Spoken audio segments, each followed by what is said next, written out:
So we've been able to open a file and gain access to that file. We've been able to read content from the file.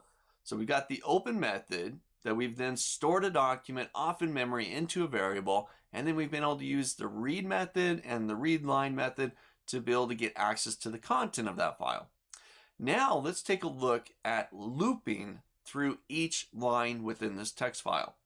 We talked about earlier utilizing a for loop. We know how to work with a for loop. We know how to work with a while loop. Well, here we're going to use a for loop to help us loop through each line within the text file. Take a look. So I've already got my variable there, f, that contains the salesdata.txt file in read mode. So I'm going to drop down below, and I'm now going to utilize the for loop to build a loop through each line within the text file. So I'm going to start out with my for keyword. And I'm going to create a variable here. I'm going to call it x. And I'm going to say for each x in f. So f, remember, is our variable that contains the document. Now I'm going to say for each x in that. Essentially each line in that file. Well, what do we want to do? I want to print x. That's it. I'll go ahead and save. I'm going to F5 to execute.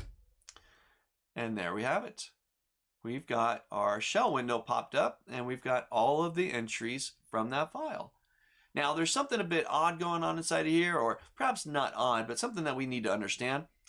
We've got each entry, but there is a blank line between each of them. That happens because we're using the print method. Okay? The print method adds that additional line in there. Now, we can get rid of it a few different ways. I'm going to show you one here. We talked about the string objects or string types earlier, and the string type has several different methods or functions that we can take advantage of. We talked about a few of them earlier. Now the one that I'm going to use here, x, it's really a string. It's a bunch of text. So I'm going to say x.strip. And what does strip do? Well, it removes those extra spaces. So I'm going to save that. I'll go ahead and F5 again. And it's all the way down there at the bottom. We've got our new entries. Let's see if I can resize my window here enough to see all that. There they are. All of my months, and I don't have those empty lines anymore that came from our print method. So another pretty simple one, just utilizing a for loop for each x or each line in f.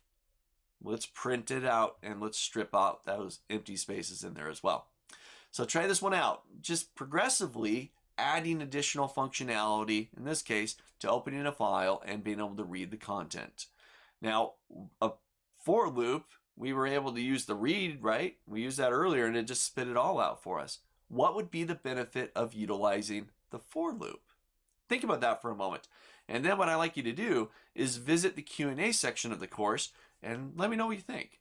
What would a for loop, what would be the benefit of utilizing a for loop over just the read method? Let me know.